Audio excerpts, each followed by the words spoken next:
السلام علیکم۔ Daily golf Urdu میں خوش آمدید۔ UAE، پاکستان اور دنیا بھر کے ممالک کی تازہ ترین خبروں کے لیے ہمارے چینل کو سبسکرائب کریں۔ ابوظہبی میں آج سے عوامی پارکنگ فیس صبح 8 بجے سے دوبارہ شروع کر دی گئی ہے۔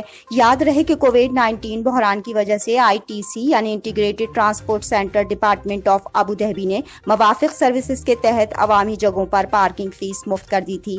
اس کے علاوہ تمام مشینوں کو نیشنل انسٹرلائزیشن پروگرام کے تحت اچھی طرح انسٹرلائز کیا گیا ہے، جبکہ سروسز کے اوقات صبح 8 بجے سے رات 12 بجے جمعرات تک کے لیے ہیں۔ ابوظہبی میں بچوں کے داخلے کے لیے مزید وضاحت کے طور پر عربی میڈیا نے منگل کی روز بتایا کہ 12 سال سے کم عمر بچوں کو کووڈ-19 ٹیسٹ رپورٹ پیش کرنے کی ضرورت نہیں ہے، جبکہ اس سے زائد عمر کے افراد کو کووڈ-19 نیگیٹو ٹیسٹ رپورٹ پیش کرنی ہوگی۔ متحدہ عرب امارات نے بھی پاکستانی پائلٹس کے کوائف طلب کر لیے۔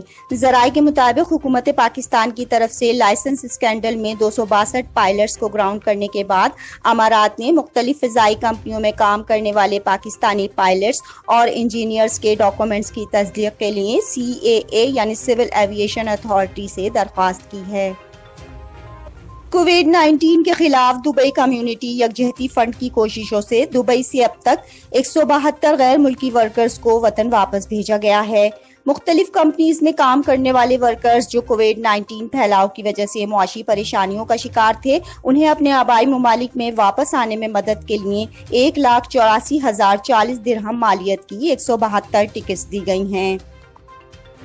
دبئی پولیس نے سائبر کرائم کے الزام میں 20 افریقی گروہوں کے 47 افراد کو گرفتار کر لیا، جنہوں نے کووڈ-19 کے باعث سفری پابندیوں کے دوران لوگوں کو ملازمتیں فراہم کرنے کا دھوکہ دیا، جبکہ فوجداری تحقیقات کے معاون کمانڈر میجر جنرل المنصوری نے عوام کو خبردار کیا ہے کہ وہ سوشل میڈیا پر انجان شخص سے بات نہ کریں یا ان کے میسیجز نہ کھولیں۔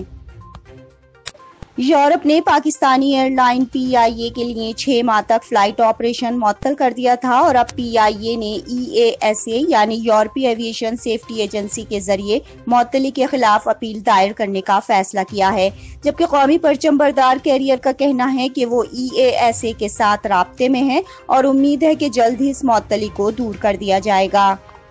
متحدہ عرب امارات میں 6,60,000 درہم چوری کرنے والا ایکسپیٹ گینگ گرفتار کر لیا گیا۔ تفصیلات کے مطابق ایک سرمایہ کار کے اپارٹمنٹ سے ڈکیتی کی اطلاع ملنے پر شارجہ پولیس ٹیم حرکت میں آ گئی اور شواہد اکٹھے کیے اور اپارٹمنٹ سے 6,60,000 درہم پر مشتمل سیف لے کر فرار ہونے والے 3 ایشیائی افراد کے گروہ کو 24 گھنٹے کے اندر گرفتار کر لیا گیا۔ لیمبورگینی میں آم کی ڈیلیوری کو انوکھے انداز میں پیش کیا گیا ہے۔ پاکستان سپر مارکیٹ کے ذریعے مینگو ان لیمبورگینی کی مہم دبئی میں بڑی کامیابی ثابت ہوئی ہے۔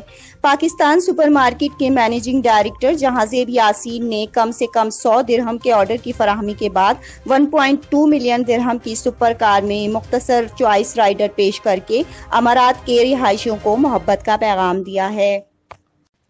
اب تک کے لیے اتنا ہی۔ اگلے بلیٹن تک کے لیے خدا حافظ۔